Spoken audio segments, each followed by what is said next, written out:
Coming up next on Linebaugh Library, we take a look back at some of the highlights of the 2019 Summer Reading Program. Plus, we'll find out more about the 3D printing opportunities at the Technology Engagement Center. And there's a great group meeting at Linebaugh that's all about food.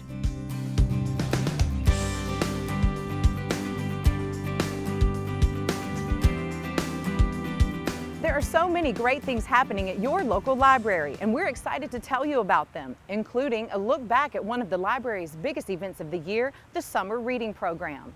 First, we want to continue our look at the origins of Linebaugh, and today we're wrapping up the 1970s in this feature. Let's go back in time to find out more as we check out our Linebaugh Rewind.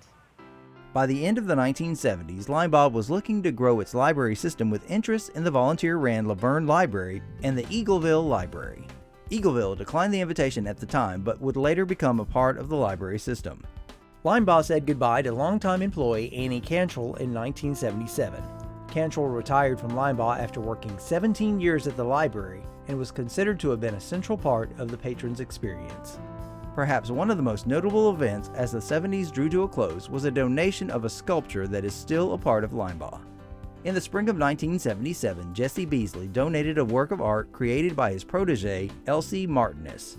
The sculpture was called Boy with a Book and was presented as a tribute to Library Director Briley Adcock and her staff for their hard work.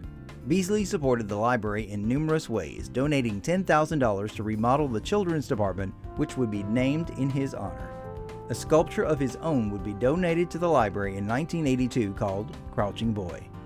Both sculptures can still be seen today in the Youth Services Department. Did you have a child participate in this year's summer reading program? There were so many fun activities that took place, and we want to give you just some of the highlights. Astronauts to animals, music to magic. It's time to bring the fun. Hey, you know, I got another show this afternoon. I have got to find them, because if I don't find them, I don't know what's going to happen. I mean, the thing about... What? Where?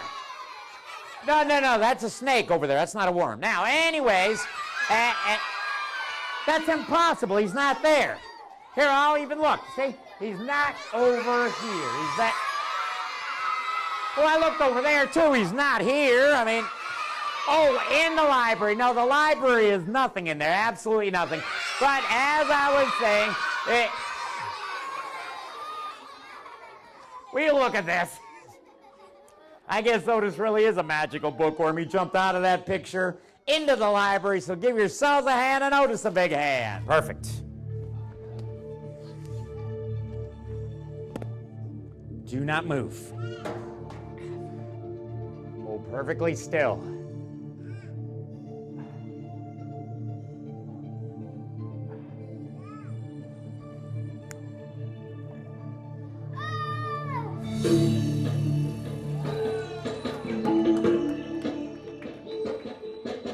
Watch this, my friends.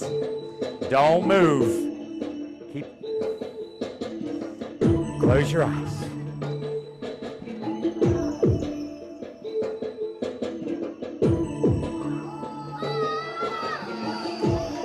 Now you can clap.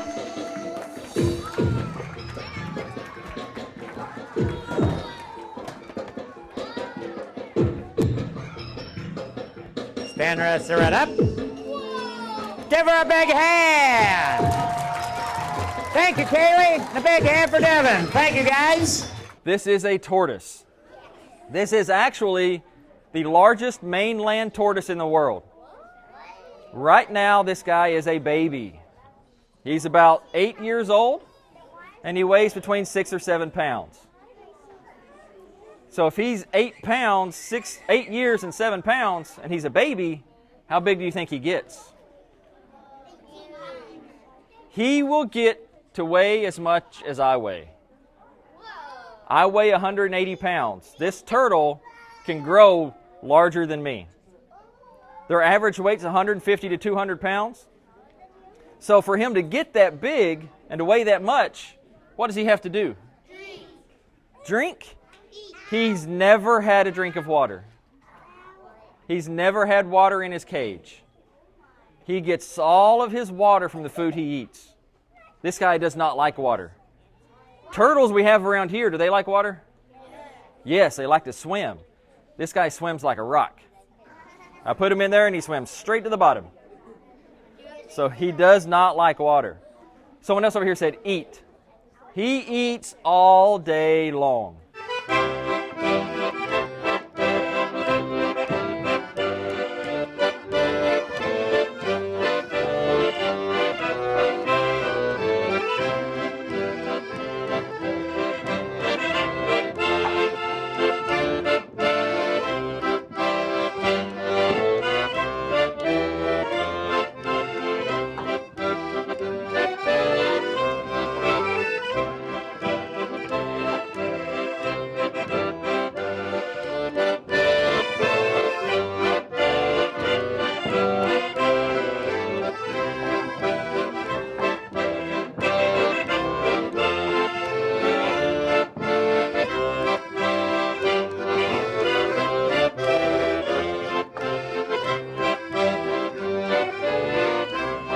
When the space shuttle was designed, you all may have seen pictures of the space shuttle.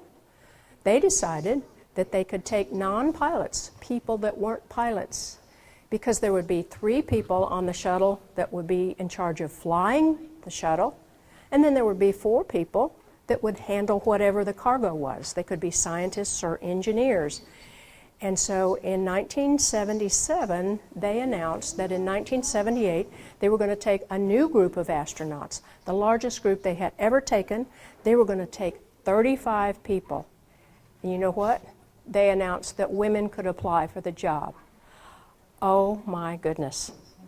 When I found that out, I thought, well, you know, I had planned to be a doctor. I was almost finished with my training, but if I was ever going to try to make that leap, I was going to have to apply. So I didn't know where to apply, so believe it or not, I addressed a letter, NASA, Houston, Texas, and it got to the right people, and they sent me an application. So sometimes you have to try something, even if you don't think it'll work, but it's worth trying. So I tried, and I filled out all the paperwork, sent it back in. NASA called me up and asked if I wanted to come down for an interview, which I did, and lo and behold, I got to be an astronaut. All right, I'm going to go inside the big balloon. I know a lot of people are worried. How do you breathe inside? Well, it's full of air. Yeah. In fact, someone did the math. There is enough air for 33 minutes. So if for any reason I'm in there longer than 33 minutes, something's gone terribly wrong. In fact, going inside here is an indication that something's gone terribly wrong in my life, but that's okay. We'll do this for your amusement. Here we go. Inside the big balloon, head first. 1, 2, 3. Oh, yeah. There we go. Okay, still got my space helmet on. We're all set for the theme this year. Now a little bit more. Left arm. Right arm. Oh, yeah. There we go. All right. I'm going to kick off my shoes and get comfortable. It just gets crazier from here. All right, a little bit more. Ho, ho, ho. A little more. Oh, ripped out all that armpit hair. All right. Huh. Now I can cancel that waxing appointment. All right, a little bit more. A little more. Oh. Okay, too much junk in the trunk. All right.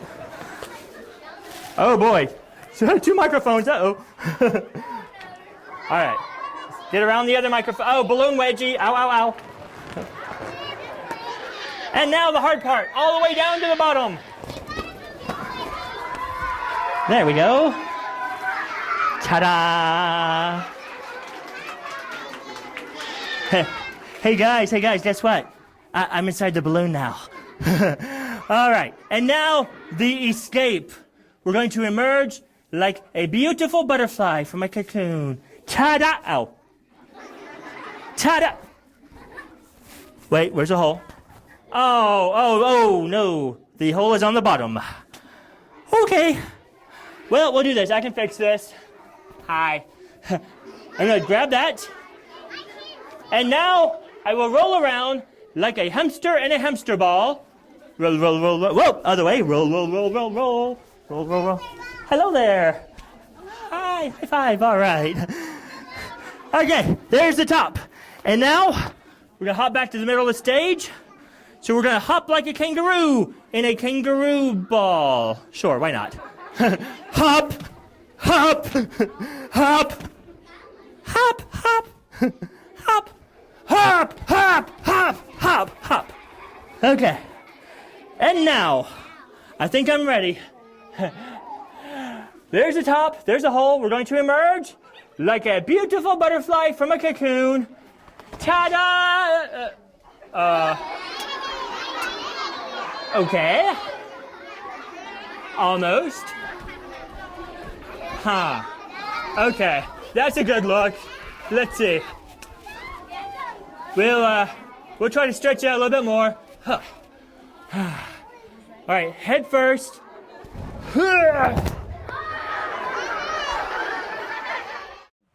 The world of 3D printing is nothing new to Linebaugh, but the Technology Engagement Center recently upgraded and is giving you the chance to learn how to print your own creations. System Administrator Kevin Robertson gives us the scoop as we're talking tech. While we've always offered a little bit of 3D printing program at the Rutherford County Library System, our old kind of 3D printer, the Da Vinci line of 3D printers, have finally worn out. They were 5 years old. So now with the Technology Engagement Center, we've got these new Maker Gear M3 3D printers. We'll have 2 of these, and we'll still have one of the Da Vinci's running for smaller projects. We offer orientation class, 15-20 minute overview of what 3D printing is and how it works. And it also gives you permission to come in and use the 3D printers without supervision or with minimal supervision.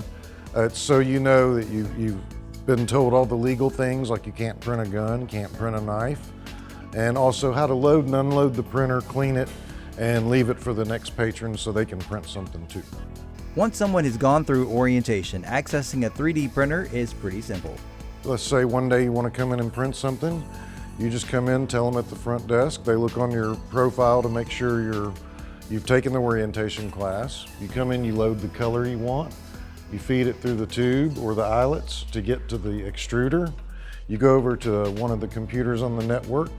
You pull up the configuration page where it's the modified version of Octoprint, and that gives you access to the computer here. It's actually a Raspberry Pi built into the printer. And you send your STL file. The software asks you a few questions, which converts it to a G-code file, and you're ready to send to the printer. So many things can be created on a 3D printer. It's really up to one's imagination or need. A lot of people are making parts for, maybe you have a missing part like a battery cover for a remote control, or you need a shim or something that goes behind maybe a faceplate or a fixture, something you might need around the house. Thingiverse.com is an online library of pre-designed objects, and a lot of those things are already in there. So maybe you just need that, or maybe you want to take that and customize it. You don't want to reinvent the wheel. You might download that and put your name on it or whatever you're going to do. So if you want to enter the world of 3D printing, stop by the Tech and sign up for the free orientation class being offered. Orientation classes are now going to be offered at 2 p.m. on Wednesdays. One staff of the Technology Engagement Center will be teaching that class. And then at least once a month we have a CAD design class, which will either be Google SketchUp, Fusion 360, or Tinkercad. Earlier this year, we told you about the Master Gardeners Club that meets at Linebaugh. Today, we'll tell you about their sister program, the Master Food Volunteers. What are we waiting for? Let's go clubbing. The Master Food Volunteer Program is piloted in Tennessee for the first time this year. It's modeled after the very popular Master Gardener program, which has been around for years, especially in Rutherford County.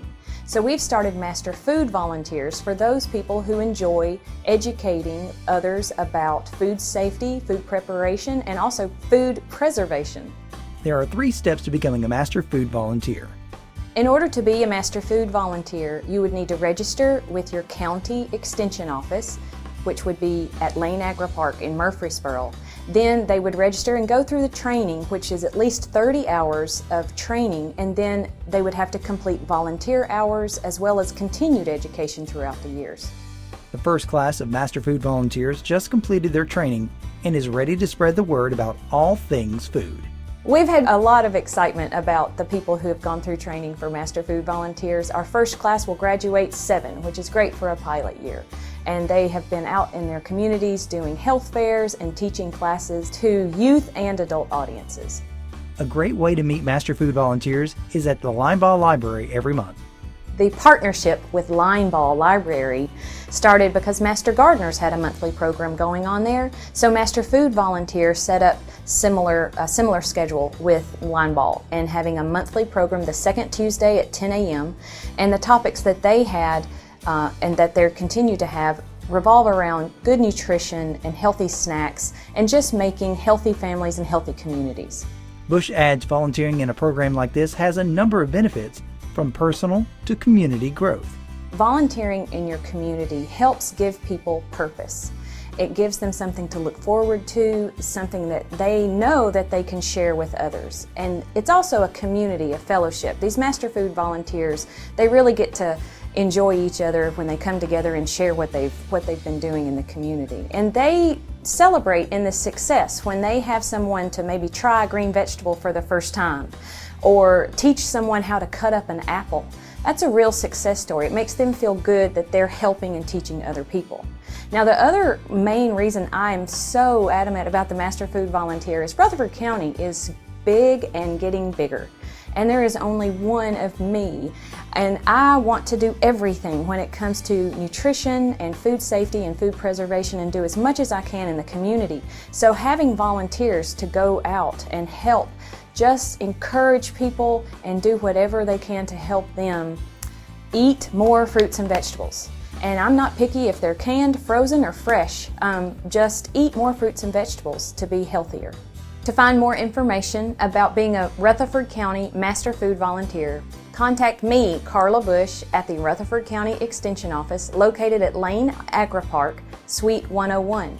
Our phone number is 615-898-7710. There's a lot happening at Linebaugh in the next several months. Here are just some of the big events coming up. Local author Bonnie Tinsley will be signing and selling copies of her books, including Against Every Hope, India, Mother Teresa, and A Baby Girl on August 10th from 10 a.m. to 1 p.m. Linebaugh will be offering a computer class called How to Spot Fake News on August 20th beginning at 9 a.m. at the main branch. Check out Grandparents' Day Games and Ice Cream Social on September 6th beginning at 3 p.m. at Linebaugh. A reminder, the library will be closed for Labor Day on September 2nd and Columbus Day on October 14th. So that's going to wrap it up for this show. As you've seen, there's a lot to do at Linebaugh, and we haven't come close to telling you about everything else that's happening here. You can always go to their website at rclstn.org to find out about upcoming events, classes, groups, and more. Or you can stop at one of the 4 major locations: the main branch on West Vine Street, the Myrtle Glanton Lord Library inside Patterson Park, and branches in Eagleville and Smyrna. Also be on the lookout for the library's bookmobile. Plus, if you're in need of computer access, visit the Technology Engagement Center located on Minerva Drive. If you haven't been to any of our library locations, you're missing out. From books to DVDs to activities and so much more, take the time to visit your local library. Thanks for watching.